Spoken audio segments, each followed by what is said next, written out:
What this was just involved in briefing me on giving me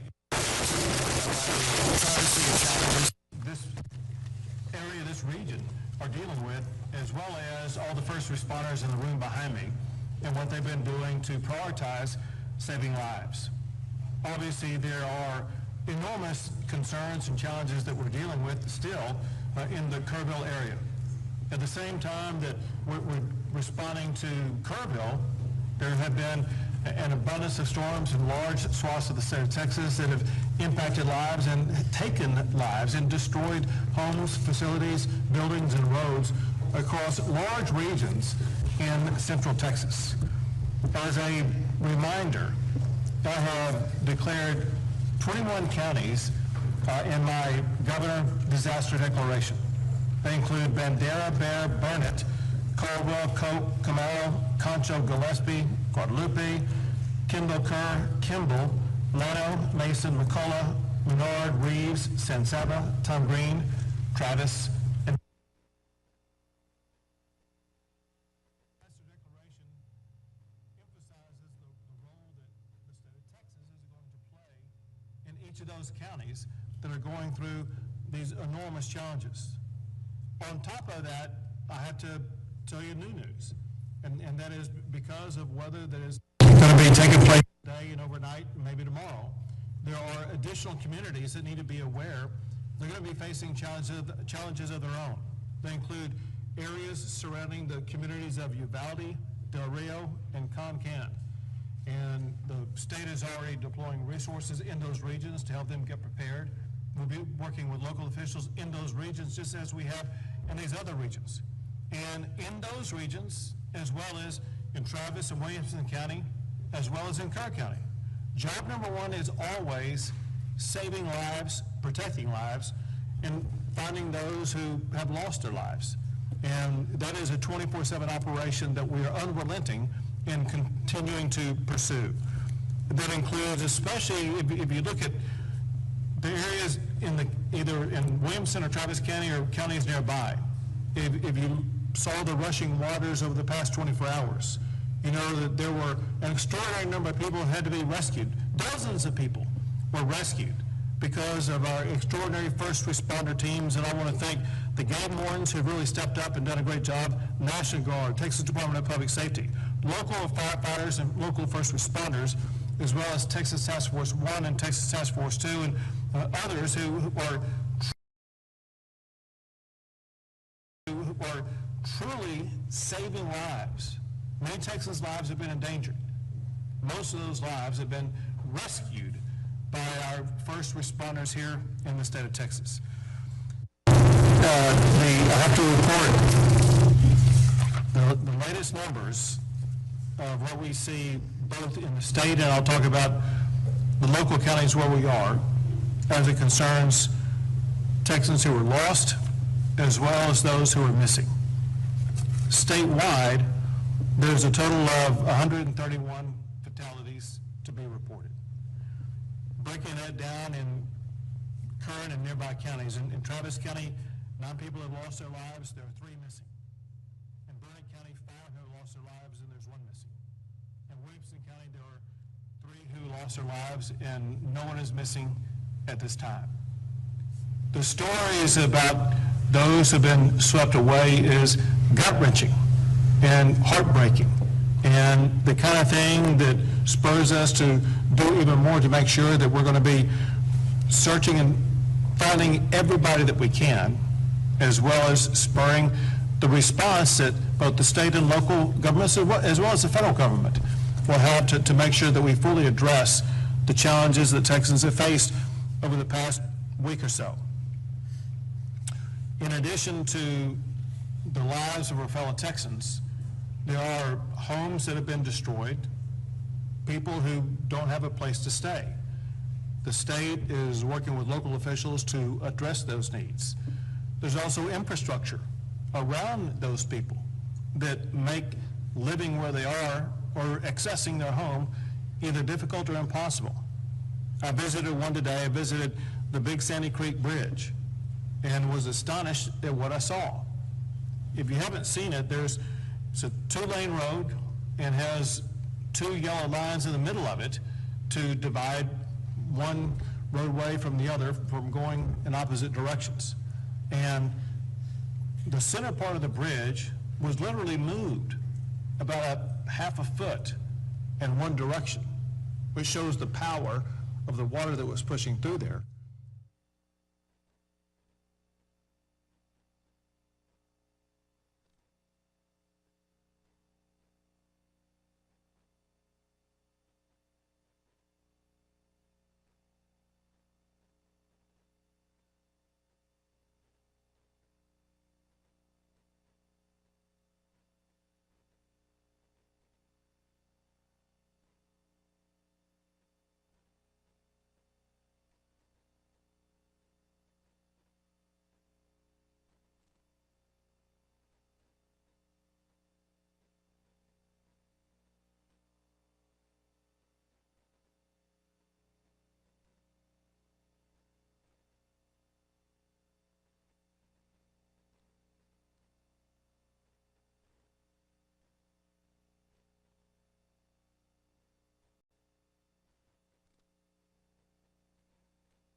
Let me just add this.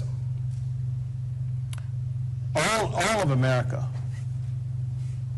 has their eyes on what's going on in Texas.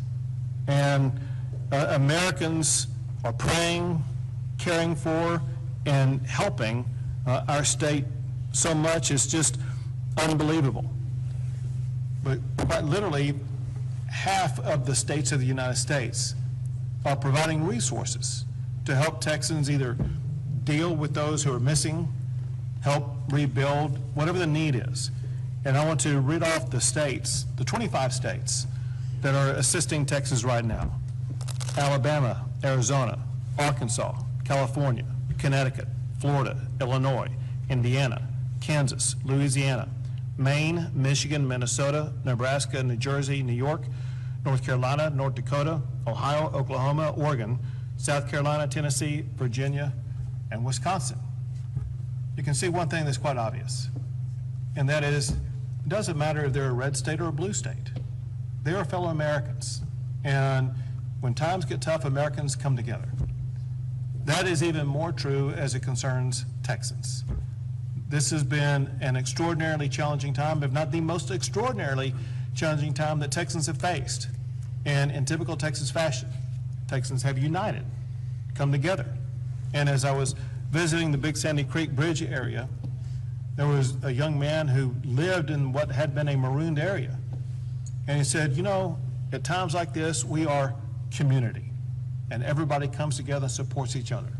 And that's exactly what I see across the entire state. I'm proud of our fellow Texans, proud of our fellow Americans for the way they've all leaned into this to ensure that we as a state, we as a people, are going to be able to respond to this and deal with this as rapidly as possible. Now I want to turn things over to Director Williams with the Texas Department of Transportation. Thank you, Governor. As you mentioned, our efforts here in the Central Texas area now are primarily focused on the rebuilding of the bridge at Cow Creek at RM 1431. Throughout this event, for the past few weeks, we've been supporting the efforts to repair and replace roads that have been damaged in Williamson and Travis County, Burnett counties. The one remaining section that we're focused on is the bridge at Cow Creek. On the Monday after the bridge washed out on a Saturday morning, we had contractors in place with heavy equipment that were beginning the work of removing the debris from that bridge that was completely destroyed. And so that process is continuing as we speak. In addition, our bridge teams with the Austin District of the Texas Department of Transportation have been working literally 24/7 to design a new bridge to replace that bridge that was washed out. We've also been working with members of the Federal Highway Administration that were on site with us this past Monday as well to review that damage. We've released those bids to contractors now that we have a complete design in hand. We expect to have bids back from those contractors on Wednesday of this week. And then after we award that contract, we will begin the process of transitioning from the debris removal contract that is still out there with a lot of heavy equipment today to the construction work on the new bridge.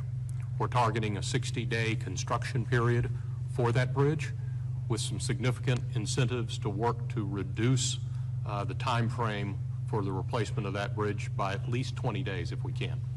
And so we know that that's a very significantly important bridge. It's an important travel corridor between Marble Falls, Lago Vista, and Cedar Park. A lot of people commute back and forth.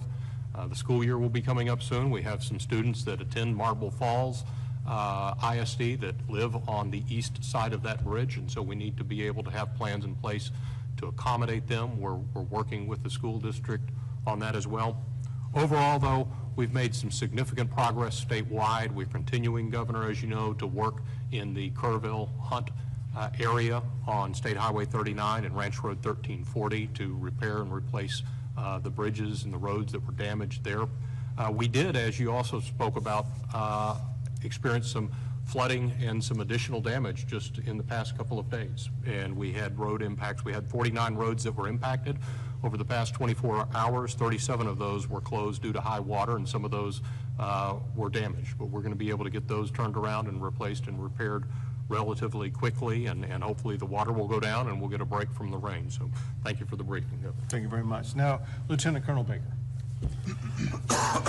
Thank you, Governor. Ben Baker, Lieutenant Colonel, Texas Game Wardens. Before I get into a search and recovery efforts and, Texas Game Wardens' response to this historic tragedy of series of events in the Central Texas and in Kerr County, I'd like to just remind everybody that all of these efforts and all through this tragedy, Texas comes together under Governor Abbott's strong leadership, under Texas Department of Emergency Management, Department of Public Safety, all of our local first responders, all of our local EMS, all of our local volunteers, and everybody who is in Texas who comes together in such a tragic time and unites to help the people of Texas. Texas Game Wardens, as of July 3rd, through the State Operations Center, were set up and poised in anticipation of a flooding event. Through the calls coming in late and early of July 4th, Texas Game Wardens were deployed to Kerr County. Since then, around 300 game wardens have deployed in the Kerr County and surrounding areas. In anticipation of other flooding occurring in Central Texas, we were able to strategically stage through the Texas Division of Emergency Management several swiftwater assets in Central Texas out of the Kerr County area, just in case this flooding grew a little more widespread. Unfortunately, it did grow a little more widespread, and we started conducting rescue operations not only through our swiftwater technicians, but our aviation, multiple canine searches, and through our drone team. Through those, we were able to successfully rescue several individuals and multiple evacuations.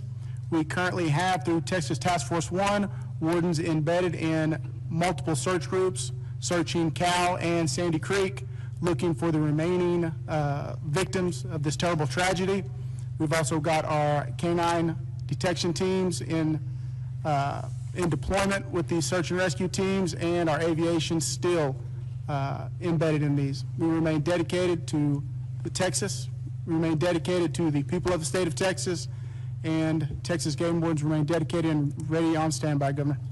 Y'all been doing a great job. To see the videos of you all out in the middle of conducting rescues and literally saving our fellow Texans has been nothing short of miraculous. So thank you and all the game wardens for what you've been doing. Now the Travis County ESD Assistant Chief Weidman. Thank you, Governor. You get a little bit closer right there. Just after midnight, we started receiving the calls, and within several hours, we had logged 50 rescues, saving hundreds of Texans through our area. and this was noted and supported by our mutual aid and automatic aid partners throughout Travis County. Within 12 hours of the incident starting, the governor's office as well as TDM had sent us many resources which supported our operations and was able to have us start setting up command structure a little bit more enhanced to start helping others. And what we would like to point out is, you know, as ESD, we recognize the recovery will not happen overnight. It'll be a long and difficult road, but we're committed to staying engaged, showing up, and working hard alongside those we serve. This is our home too. We're members of this community, and we're committed to helping each one of our neighbors. Thank you. And now Chief Nimkid. Thank you, Governor. And listen, I want to thank you all in the press for helping us get this message out. Life safety remains our #1 priority. As such, as we've talked about additional rains coming into the state, we have pre-positioned swiftwater rescue assets, as the governor mentioned, around Uvalde, around Del Rio, and around Concan. Help us get that message down to those folks to turn around, don't drown. Don't drive through a low water crossing if you can't see the road in front of you. And if you are in a low-lying area, please plan on moving to higher ground once the rain starts to come. Another thing I need you to remember is it does not have to be raining where you are in order for you to be impacted by flooding. Second, the governor mentioned the 21 counties in his declaration. We have 6 counties right now that are in the federal declaration for individual assistance. Those counties are Burnett, Kerr, San Saba, Tom Green, Travis, and Williamson for individual assistance. We have Disaster Recovery Center open in Kerr County right now, and you will be hearing from your local partners here, many of those standing behind us, about the disaster recovery centers that will be opening in Travis and Williamson counties very soon. On the public assistance side, this is the money that goes to the local governments to help with emergency response cost and debris and repairing. You have 10 counties that are under the President's disaster declaration. Those are Burnett, Kendall, Kerr, Kimball, Llano, Mason, McCullough, Menard, San Saba, and Tom Green. Both Travis and Williamson counties are, it appears to us they have met their threshold. We're working with them to get the documentation to FEMA. We expect those to be turned on very soon. I want to let you know we have over 2,300 state employees working under the governor's direction to support our local government partners. But a number that continues to blow me away is the over 13,000 volunteers just coming out to help anywhere they can. We are grateful for the volunteers, but I need help getting the message to the volunteers also. In each of these communities, we will be establishing volunteer reception centers. The idea is for you volunteers to go to those sites so that we can match up your capabilities and skills with the needs of the community. We also want to be able to communicate with you. Up in Kerr County on the Guadalupe River, we've had a tactical pause for a day and a half now because of the rain and the waters that are coming down that river. We cannot afford to have people in the water and right next to the water that are not swiftwater rescue trained and capable of at least saving themselves from being near that water because of the amount of rainfall that we're getting. Please help us communicate with the volunteers. Thank a volunteer that's out there. If you see them helping, do everything you can to make sure they understand the message, and we will continue to work together to support our partners. And finally, Governor, to your point, 25 other states, not counting ours, focused on this. It has been a tremendous response from the nation. Thank you. Thank you. One thing that Chief Kidd mentioned that is worth re-emphasizing, and that is those who lose their life by driving into water. Those who lost their lives at Camp Mystic those stories have been told a lot, and it's tragic and horrendous. Less told are those who have lost their lives because they chose to drive into water and got swept away. The power of water sweeping a vehicle away is far more extreme than what most people know. As waters rise over the coming days, could be in the Uvalde area, wherever it may be, people should drive with caution, knowing that you are totally in control of protecting your life and saving your life by not putting it into danger in the first place. We'll take a few questions. Governor, for those that are still missing, could you give us some insight into how long it can take from when the victim is found to when they identify, family notified, to how long it might take the state then update the number of those missing? Sure. First, I will tell you this, because I did not share this with you earlier. I didn't mention those who were missing in the greater Kerrville area, which is 97 reported as of now.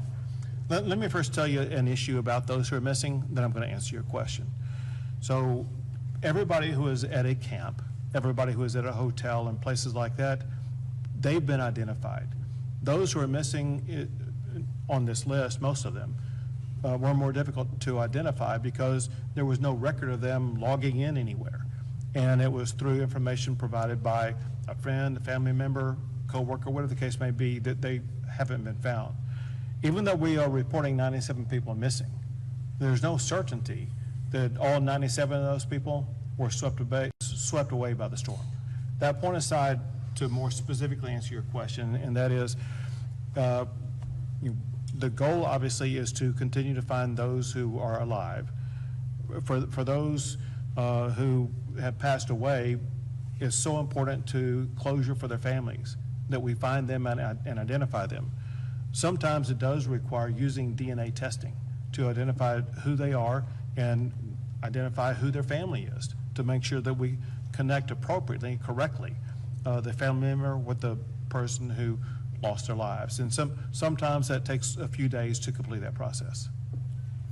Governor, given, understandably so, that Kirk County, the damage they sustained, they received a lot of attention, especially medical assistance. But what about here in Travis County? They were added late kind of to that declaration. What was that process like to try to get them added to be able to receive federal assistance? Sure. So it is truly a mathematical construct that Chief Kidd has mastered. I'm going to have him answer that question in general, but also for Travis County. Yep. So great question, and thank you for that. Two parts to it. One is the governor's declaration.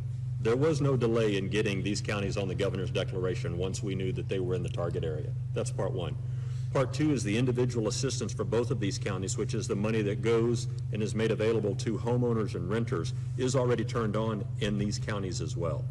What we're working through right now is the public assistance, and that is a mathematical equation, as the governor said, based on the population of a county and the amount of damage that FEMA can certify in that county. The less populated counties have a much smaller threshold, $500,000, $600,000, versus millions of dollars for these two populated counties. I am confident both counties have met their threshold, and I would bet by today or tomorrow we get answers back on these counties. I also want to say that does not delay any of the work that's going on. Waiting for those federal declarations to come in does not slow down rescue, does not slow down search, does not slow down additional law enforcement or additional fire protection or emergency medical services, nor has it been slowing down the debris removal, getting roads and driveways opened up. So don't mix the declaration with the response, please. Thank you for the question.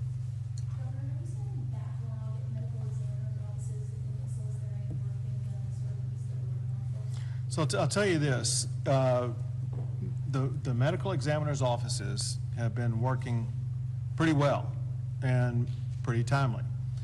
There was a backlog and there were challenges because of local JPs in Kerr County that were slowing things down, holding things up, and it required pressure from the state and others to make sure that they began to expedite that process.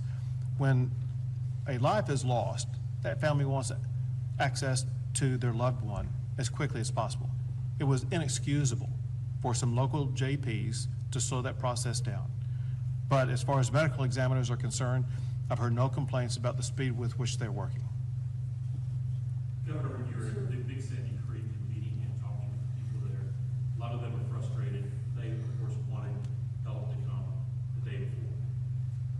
What was the feel that you got in talking with those people, and did you feel that they heard you, and did you hear them?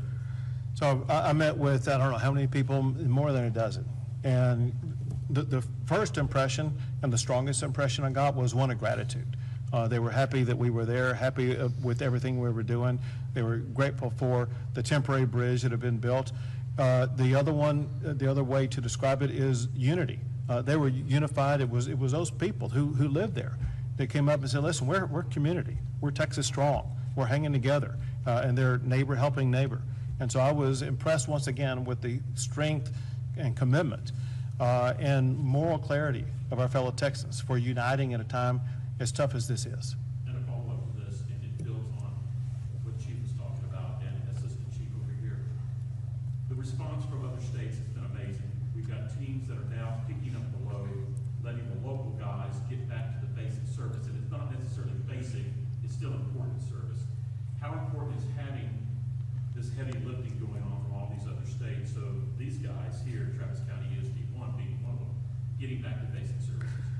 Everything all these other states is doing is extremely important.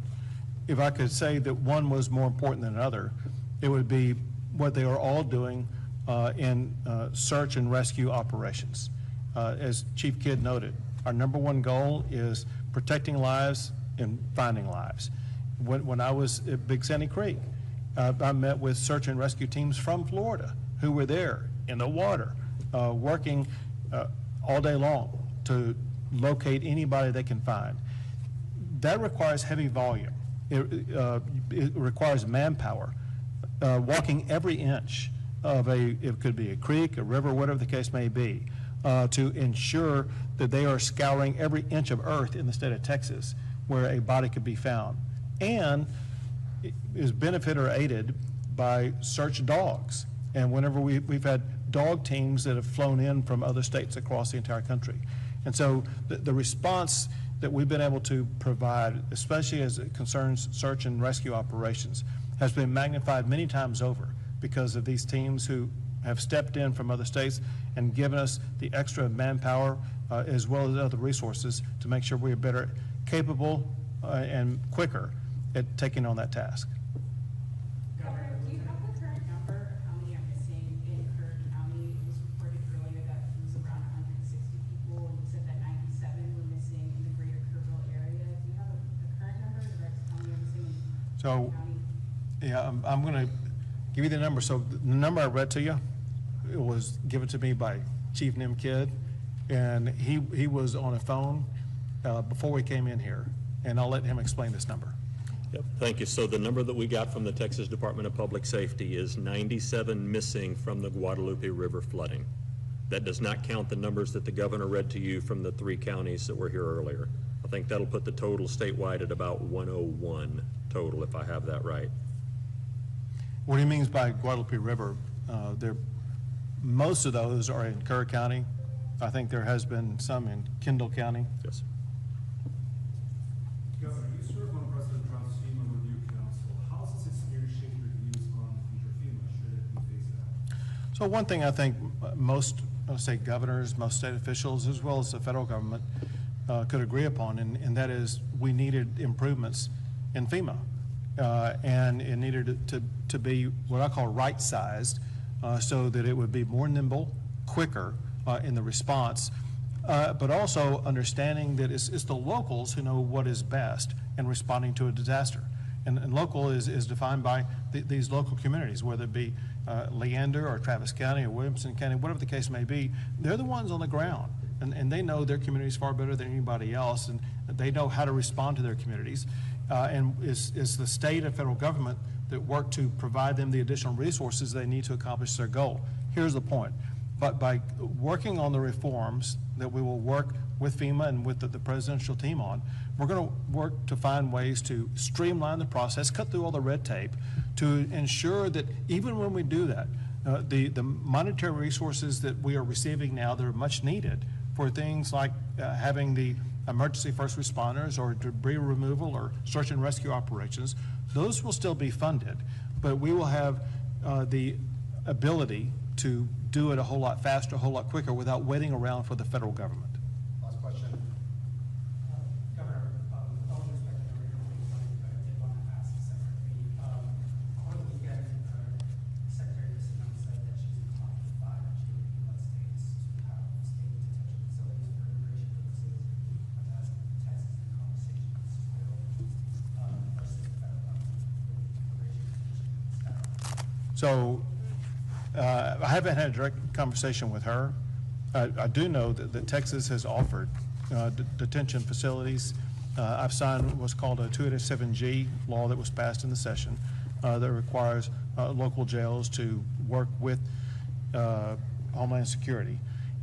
Listen, we want to do everything we can to make sure that those who are here legally are allowed to remain legally. Those who are here illegally, they'll be turned over to ICE.